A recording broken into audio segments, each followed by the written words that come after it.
हाय। आज हम डॉक्टर जवानी की बुक ट्रेन योर माइंड के 23rd चैप्टर को पढ़ रहे हैं। इसको पहले मैं इंग्लिश में एज इट इज पढ़ूंगी और उसके बाद हिंदी में ट्रांसलेट करूंगी। चैप्टर का नाम है ट्रूथ अबाउट 70 प्लस। A few days before my school friends have asked me to write something on our age group who are 70 plus. I responded to the message 10 years young with 60 years of golden experiences. This involves two truths of human life. The first is we have grown so much that our biological decline after crossing the plateau area of lifespan is delayed. Looking at the awareness towards healthcare and advancements in medical science now, the average age is 75 years. The population statistics indicate that by 2030, the proportion of newly born and 75 plus will be equal.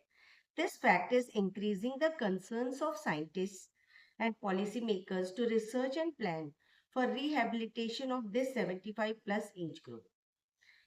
Gerontology is the branch of knowledge which is dedicated for welfare of elders. Now, I will talk about another truth.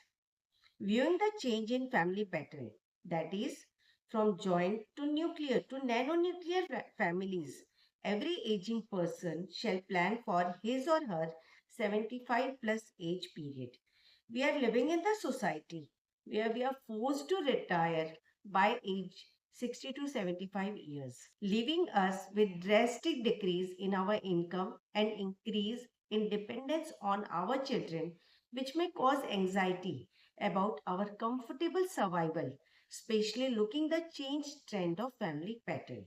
However, if we take care of this truth, then we can plan our comfortable independent survival with our golden experiences of past periods.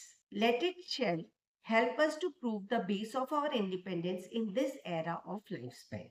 That is, there is a quote: truth is like a drop of oil in water. No matter how much of water we add, it will always float on the top.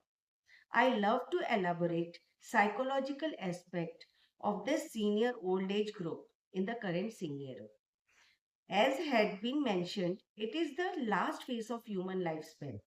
And looking at increasing average age, the psychologists worldwide have highly emphasized on mental health of elders who live longer than their cohorts, even a few decades before when average age at death was nearly 64 years. Those cohorts did find themselves productive till their endpoint, and thus there was no socio-economic decline along with biological decline. But now these 10 years young with 60 years of golden experiences have to prove their productivity even when the society is forcing them to be non-earning members and thus cutting down a major resource for self-respect.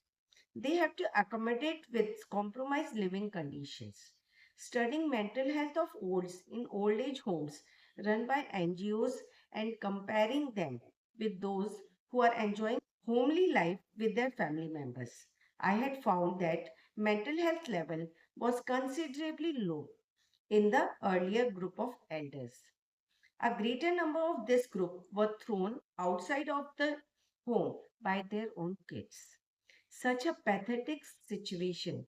Here, I would like to mention about the existence of an old age home in a village of Chhattisgarh with hardly a population of 2000 persons. What to say about elders surviving in the city and metro areas? In Melbourne, Australia, I learned that a major population of elders are taking refuge in well paid old age professional homes after selling their safe property without any grievances against their children. This situation opens the path for healthy interactions with children and grandchildren on weekend days and thus living joyfully without feelings of left alone, which is the major source of poor mental health. So far, the nations like India is concerned, the cultural heritage of respecting old parents is still surviving, and the elders are also responsible to maintain a healthy relationships with their children, as it is not the money only but emotional bonding is a major resource of healthy survival.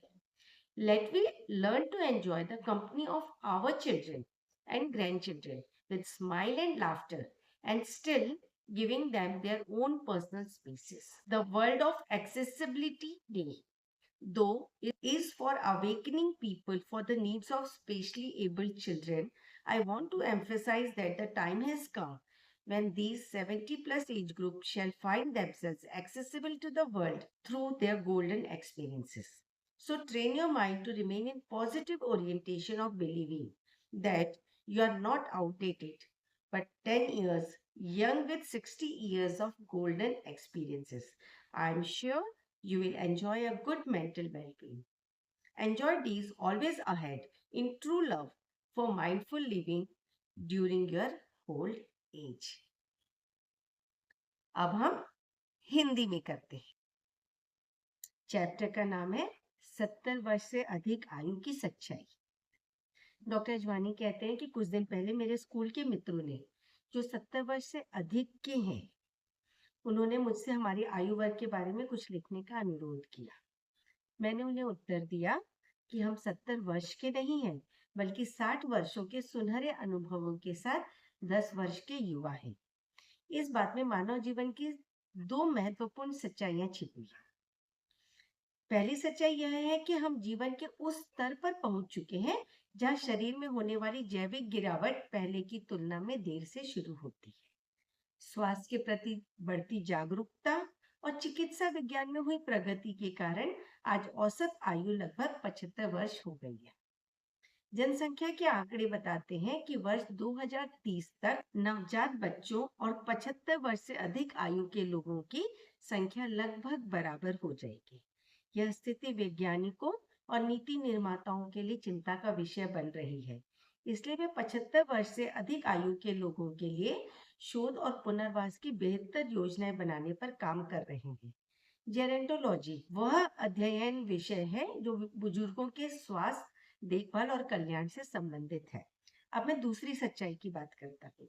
परिवारों की बदलती संरचना यानी संयुक्त परिवार से एकल, nuclear और फिर छोटे नैनो न्यूक्लियर परिवारों की ओर बढ़ते समाज को देखते हुए हर व्यक्ति को 75 वर्ष के बाद के जीवन की योजना पहले से बना लेनी चाहिए। हम ऐसे समाज में रह रहे हैं जहां से 60 से 65 वर्ष की आयु में हमें सेवानिवृत्त होना पड़ता है। 60 से 65 वर्ष की आयु में सेवानिवृत्त होने के कारण हमारी आय में अचानक कमी आ जाती है और बच्चों पर हमारी निर्भरता बढ़ जाती है। बदलते पारिवारिक माहौल को देखते हुए यह हमारे भविष्य को लेकर चिंता पैदा कर सकता है। लेकिन यदि हम सच्चाई को समय रहते स्वीकार कर लें तो अपने जीवन के सुनहरे अनुभवों के आधार पर स्वतंत्र और सम्मानजनक जीवन की योजना बना सकते हैं। यही अनुभव इस जीवन काल में हमारी आत्मनिर्भरता की मजबूत नींव बन सकते हैं। एक कहावत है, सत्य पानी में तेल की एक बूंद के समान है। उसमें चाहे कितना भी पानी मिला दे, वह हमेशा ऊपर ही तैरता है। मैं वर्तमान समय में वरिष्ठ नागरिकों के मनोवैज्ञानिक पहलू पर भी बात करना चाहता हूँ। जैसा कि पहले बताया गया है, यह मानव जीवन का अंतिम चरण है। आज औसत आयु बढ़ने के कारण दुनिया भर के मनोवैज्ञानिक इस बात पर विशेष जोर दे रहे हैं कि पहले की पीढ़ियों की तुलना में अधिक समय तक जीवित रहने वाले बुजुर्गों के मानसिक स्वास्थ्य का विशेष ध्यान रखा जाए। कुछ दशक पहले औसत आयु लगभग 64 वर्ष थी। उस समय लोग अपने जीवन के अंतिम समय तक काम करते रहते थे, इसलिए जैविक क्षमता में कमी के साथ साथ सामाजिक और आर्थिक स्थिति में भी कोई विशेष गिरावट नहीं आती थी। लेकिन आज स्थिति बदल गई है। अब 60 वर्षों के सुनहरे अनुभव के साथ मिले ये अतिरिक्त 10 वर्ष हमें अपनी उपयोगिता सिद्ध करने की चुनौती देते हैं, जबकि समाज हमें कमाने वाले सदस्य से गैर आय अर्जित करने वाले सदस्य के रूप में देखने लगता है। इससे व्यक्ति के आत्मसम्मान को गहरी चोट पहुंच सकती है। ऐसी परिस्थिति में बुजुर्गों को कई बार समझौता करके जीवन जीना पड़ता है। जब मैंने स्वयंसेवी संस्थाओं एनजीओ द्वारा संचालित वृद्धाश्रम में रहने वाले बुजुर्गों के मानसिक स्वास्थ्य का अध्ययन किया और उसकी तुलना उन बुजुर्गों से की जो अपने परिवारों के साथ घर में रह रहे थे, तो पाया कि वृद्धाश्रम में रहने वाले लोगों का मानसिक स्वास्थ्य काफी कमजोर था। दुख की बात यह भी थी कि इस समूह में ऐसे बुजुर्गों की संख्या अधिक थी जिन्हें उनके अपने ही बच्चों ने घर से अलग कर दिया था। यह वास्तव में बहुत ही दुखद स्थिति है। मैं यहाँ छत्तीसगढ़ के एक ऐसे गांव का उल्लेख करना चाहूंगा जिसकी आबादी मुश्किल से 2000 लोगों की है। जब गांवों में बुजुर्गों की यह स्थिति है, तो शहरों और महानगरों में रहने वाले बुजुर्गों की स्थिति के बारे में क्या कहा जाए। ऑस्ट्रेलिया के मेलबोर्न शहर में मैंने देखा कि बड़ी संख्या में बुजुर्ग अपनी जीवन भर की कमाई से बनाई गई संपत्ति बेचकर अच्छे और सुविधा संपन्न वृद्धाश्रमों में रहने चले जाते हैं। वे अपने बच्चों के प्रति कोई शिकायत नहीं रखते। इस व्यवस्था का एक अच्छा पक्ष यह है कि सप्ताहांत वीकेंड्स पर वे अपने बच्चों और पोते पोतियों से मिलते हैं, उनके साथ समय बिताते हैं। इससे परिवार के साथ स्वस्थ संबंध बने रहते हैं और वे अकेलेपन की भावनाओं के बिना खुशी से जीवन जी पाते हैं। अकेलापन मानसिक स्वास्थ्य खराब होने का एक बड़ा कारण है। जहां तक भारत जैसे देशों का प्रश्न है, यहाँ माता पिता का सम्मान करने की सांस्कृतिक परंपरा आज भी जीवित है। साथ ही बुजुर्गों की भी यह जिम्मेदारी है कि वे अपने बच्चों के साथ स्वस्थ और मधुर संबंध बनाए रखें। केवल धन ही नहीं, बल्कि भावनात्मक जुड़ाव भी स्वस्थ और सुखी जीवन का एक महत्वपूर्ण आधार है। आइए हम अपने बच्चों और पोते पोतियों के साथ आनंद के साथ समय बिताना सीखें। उनके साथ हंसे, मुस्कुराए और खुशियां बांटे, लेकिन साथ ही उन्हें उनका अपना पर्सनल स्पेस भी दे। विश्व सुगम्यता दिवस, वर्ल्ड एक्सेसिबिलिटी डे, विशेष आवश्यकता वाले बच्चों के प्रति लोगों को जागरूक करने के लिए मनाया जाता है। उसी भावना से मैं ये कहना चाहता हूँ कि अब समय आ गया है कि 70 वर्ष से अधिक आयु के लोग भी अपने सुनहरे अनुभवों के माध्यम से स्वयं को समाज के लिए उपयोगी और सहज रूप से उपलब्ध बनाएं। अपने मन को इस तरह प्रशिक्षित करें कि आपकी सोच हमेशा सकारात्मक बनी रहे। यह विश्वास रखें कि आप पुराने या अप्रासंगिक नहीं हुए हैं, बल्कि 60 वर्षों के सुनहरे अनुभवों के साथ 10 वर्ष युवा है। मुझे पूरा विश्वास है कि इस सोच के साथ आप अच्छा मानसिक स्वास्थ्य और सुखद जीवन का आनंद ले पाएंगे। अपने जीवन के इस स्वर्णिम चरण को प्रेम, सजगता, माइंडफुलनेस और आनंद के साथ जीते रहे। फिर मिलते हैं।